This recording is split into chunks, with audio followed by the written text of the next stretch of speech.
Hello friends, welcome back to my YouTube channel. In today's video, we are going to make a peekaboo tumbler, one of my favorite styles of tumbler to do. We're going to do a leopard print, multicolored peekaboo tumbler. As always, everything I'm using in the video will be linked down below in the description box. You'll also find links to all of my social media pages, my Facebook group, and my exclusive mentorship group down in the description box as well, so be sure to check those out. And if you like the video, don't forget to hit the thumbs up button down below. Make sure you're subscribed to my channel if you're not already, and let me know what you think of this down below in the comments. Okay, I think that's it. I really hope you guys enjoyed the video. Let's go!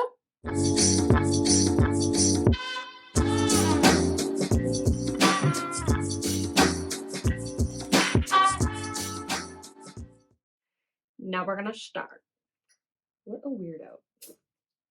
We're gonna be using a 25-ounce hydro or sport bottle from Craft Haven.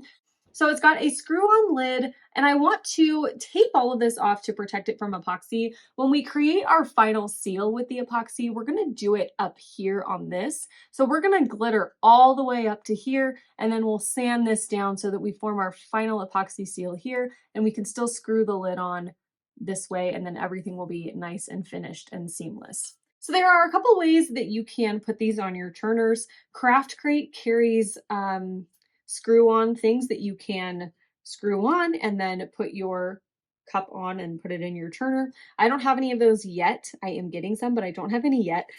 So what I'm going to do is take my regular turner insert, and I've just got these foam things. I got them on Amazon. I'll link them down below for you. But basically what I'm going to do is just shove this in there. And I always like to leave a little bit of the foam out because I don't want the foam to get stuck in my bottle. So I'm just going to put it in there, make sure that it's level and ready. And then I'm going to take some electrical tape and I'm going to tape off where the threads are. So just right above like this. And I'm going to go kind of crazy taping. I'm going to tape all the way around the threads, and then I'm going to bring it up. And this is why I'm using electrical tape, because it's really flexible and easy to kind of move where you want it to go. So I'm going to bring it all the way up over that foam piece, just like that, so that this is going to be stuck to the tumbler and this is less likely to move around. So once I've done that, I'll cut off the excess. And this tape is going to stay on our cup the entire time we work on it. So this is not going to leave my cup until it's completely finished. So I'm going to take some 2-inch painter's tape here, and I'm going to put it right over the electrical tape. And this is going to prevent any spray paint, overspray, or anything from getting in this area of the cup. We're going to clean the cup obviously when we're done, so I'm not super concerned about like this top area. We'll just clean that up when we clean the cup when it's done, or before the final coats. So I'm not super concerned with that. I just want to protect really the threads of the cup and just keep everything as clean as possible as I work. So we're ready to prep our cup now. I'm going to sand down the surface of the cup with my sander. I have this disgusting dirty sander. And I've got an 80 grit little pad on here, so I'm just going to sand the heck out of my cup and get it ready for the base painting.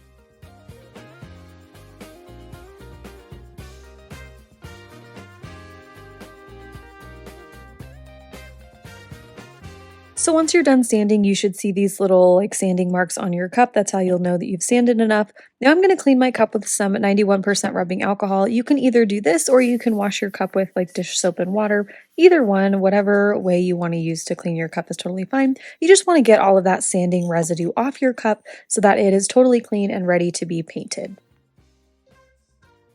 Now that our cup has been sanded and prepped, we are ready to go outside and base paint it. Now what I'm looking for in my base painting is really just kind of like a blending of colors. So I'm not too concerned with like a perfect base when I paint. I just want to get some good sections of color all around the cup. Going in with our first color, we're going to use Rustic Pink from Rust-Oleum. And when I'm painting this here, I'm really just looking for, like I said, a random kind of melting of the colors. I just want to make sure that my colors aren't like right next to each other on the top and the bottom of the cup. So I'm kind of rotating when I paint the top, I rotate the cup a little bit, then paint that same color on the bottom. Because when I do the peekaboo, I really want it to look like you don't know where that color ends. I want it to all just look very random and just super colorful and pretty. But again, don't stress out about this. Just paint your cup however you'd like to. All right, we've got our cup that has been base painted. The paint is dry, and now I'm going to go in with my coat of epoxy on my tumbler so that we can apply our glitter. I am using fast setting epoxy here, so it's a little hard to spread, but we're going to just work fast and do our best here.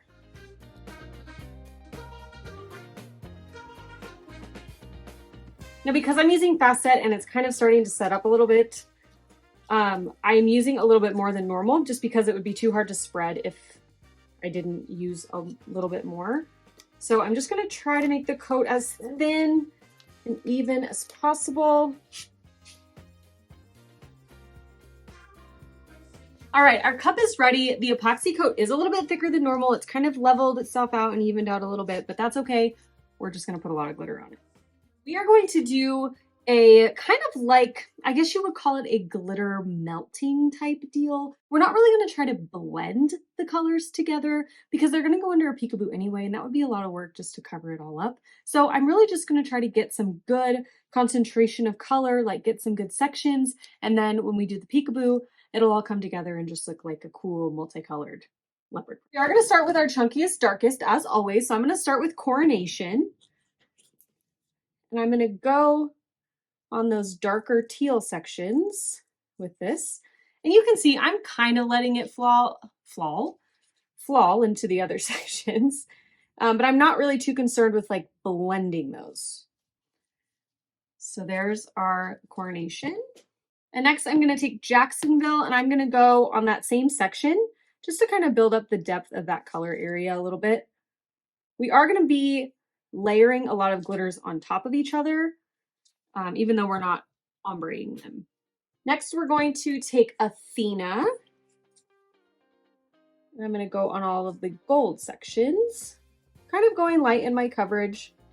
Not super duper light, but light enough that our fine cuts will have something to stick to still. Next, we are going to take our pinks. We're going to take Cool Mom first and put that on our darker pink sections. So we're going to have kind of like a neon pink section and then a lighter pink section. Same with the teal. We have a dark teal and a lighter teal. And if you didn't notice, I'm kind of doing like my branding colors a little bit. They're my favorite colors in real life, so I figured since I was making this cup for myself, I might as well just do my favorite colors that I do for everything. Next, we're going to take Barbie, which is my mix with Peachy. And we're going to put that on the lighter pink sections. Now, Barbie, I really like, I mean, obviously, but it will look different on a different colored base. So if you put Barbie on a darker pink base, it's going to look like a darker, richer pink. It'll kind of pick up that base color. But because we put it on the light pink, it looks like a really nice, light, pretty pink. And then finally, for our chunkies, we're going to go in with Kaneohe. And we're just going to cover those light teal areas.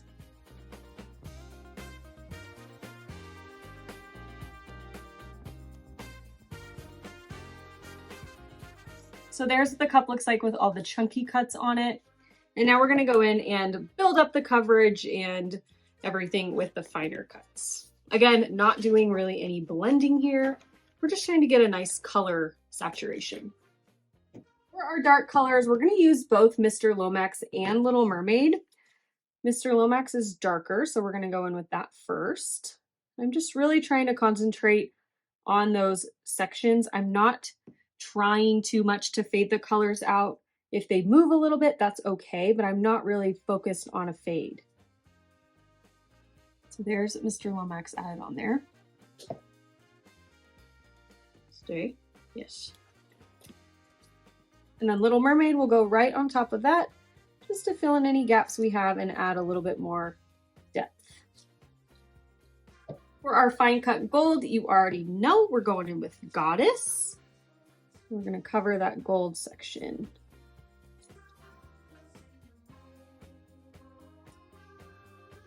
There's Goddess on there. Stay. Stay. You can do it. Yeah. We're going to use Wednesdays, which is the fine cut of Cool Mom for our hot pink section. And you can see I'm not going light in my coverage here because I really just want to build up the coverage and get some really good color looking out. Fine cut pink, of course, we're using Love You Bye, which is another glitter from my palette. And we're going to put that right over Barbie.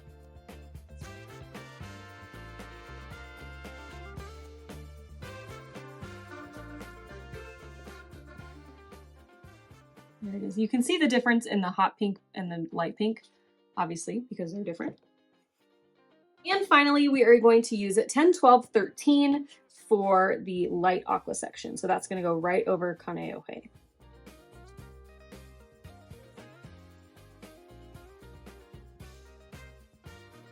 All right, so there's what our cup looks like with all the glitters on it. You can see they're not really blended. They're a little bit blended, but I'm gonna let this dry and then we will seal the glitter and add our epoxy.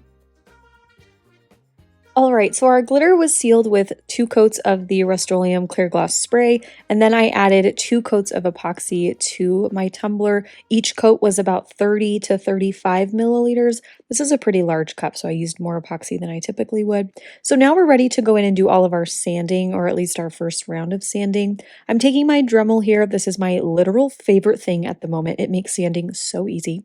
And like I said in the beginning, we're gonna sand down our rim here to form our seal with our epoxy. So I sanded down all of the glitter all the way down to the stainless steel on that little lip on the cup.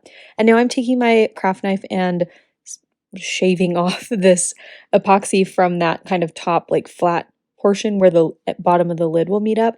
Hopefully that makes sense. And then I'll do a little bit more sanding and we will move into the body of our cup. So you can see there that rim of stainless steel is where we're going to form our final seal with our epoxy. After I finished up the rim of the cup, I moved into sanding the body of the tumbler. I've got a 120 grit sanding pad on my sander, and I'm just going to sand the heck out of my cup. I want it to be as smooth as possible because the next step is to start on our peekaboo. So I'm going to add another little strip of our painter's tape to the top. You don't have to do this, I just kind of prefer to. And now we're going to add our leopard spots. So I cut my leopard file out on my stencil vinyl. This file is from Bear Trends. I'll link it in the description box. It's my favorite leopard print file. And I'm just going to place these by hand. So I'm just taking them one by one, as you can see, and kind of creating little clusters of the pattern. I'm going to fill up the entire tumbler with the leopard print. But now is a good opportunity if there are any parts of your cup that you don't love, like where the glitter blends or like how it looks, just don't put a leopard spot there and it will get covered up with paint and nobody will ever know that it didn't look great.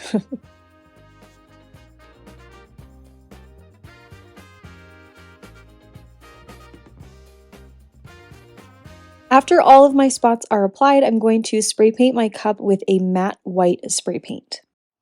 Okay, so we've got our spray painted tumbler here. And when the paint dried, I went through with my Sharpie and I just kind of marked off all of the little leopard spots so that I can find them underneath the glitter. So then I put a thin coat of epoxy all over my cup.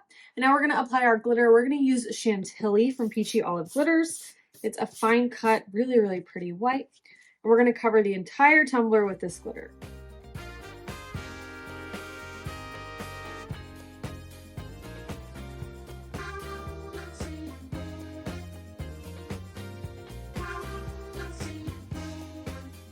There's the glitter applied. I'm going to clean this up and then we're going to peel up our decals right away. To peel up my decals, I'm just going to use my pin pen here and I'm going to go right in and start to reveal the glitter. As you guys know, this is my absolute favorite part of doing peekaboos. I think this is why I like peekaboos so much. I just love peeling the decals up and revealing the glitter underneath. It's so satisfying to me. And yes, with leopard print, it is tedious. It does take a long time, but it's kind of relaxing to me. I don't know. I just really enjoy doing it. So just take your time, use whatever tool is easiest for you to peel up your decals. Just be really careful. You don't want to slip and scratch your glitter or your paint or anything. So Just be careful, take your time, turn on a podcast or an audiobook or a TV show, and just kind of relax and enjoy the process. I let my layer of epoxy dry for about 3 hours, and then I sealed my glitter with a coat of the clear glass spray from Rust-Oleum, then added 2 more coats of epoxy on top of that. So at this point, our cup should be really, really smooth. Chantilly is a super fine glitter, so we shouldn't have to do much more sanding, if any. I think I did do a little bit of sanding on the bottom where I'm going to put my decal, but for the most part, our cup should be pretty smooth. I am going to go in with my Dremel again and clean up that top rim, because obviously when we painted and glittered and all of that, we covered that rim up again. It is kind of annoying to have to sand this down twice, but I think it makes it a whole lot easier to do it in 2 stages versus trying to sand off all of that glitter and all of that epoxy in one kind of big round. So I just sanded it down again, cleaned that up, and now I'm going to add my decal. The decal here is really simple. I just hand lettered my name, and I'm going to put it on the very bottom of our cup. This is I think it's a gunmetal, I think that's the name of it, but it's a really dark gray holographic vinyl from Tech Wrap Craft, and I'm going to layer on top of that another vinyl from Tech Wrap Craft. This is a really pretty, I think this is called Emerald Green Chrome, but it's like a tealy mermaid kind of color. So I'm going to layer that right on top, and then I'm going to seal my vinyl with a coat of polyacrylic. Before I do that, I am going to take my rubbing alcohol and clean up that top rim of the cup that's exposed the best I can before I add my final coat of epoxy. I want to make sure that this is as clean as possible so that at the very end, we don't have a ton of cleaning and work to do. So now I'm going to go in and seal my vinyl with my coat of polyacrylic. I'm going to let that dry for about like 30 minutes before I add my final coats of epoxy. I did 2 final coats on this tumbler. Each one was about 20 milliliters. I used the Artist Cure epoxy from Flynn Sisters Supply Shop. And once my final coat was all cured, we are ready to finish up our cup. So I'm going to remove this electrical tape finally. It's been on our cup the entire time. And I'm just going to do any final cleaning up on the top rim. There's not much because we did it before we added our final coats. So I'm just going to now apply my lid to the tumbler. This lid does not come with the cup. This lid I got on Amazon, but the cup does come with a lid, obviously. I just thought that it would be fun to do a matching color lid. So anyway, that's it for this tutorial. I really hope you guys enjoyed it. If you did, don't forget to hit the thumbs up button down below. Make sure you're subscribed to my channel so you don't miss any of my new videos, and I will see you in the next one. Okay, thanks for watching. Love you. Bye!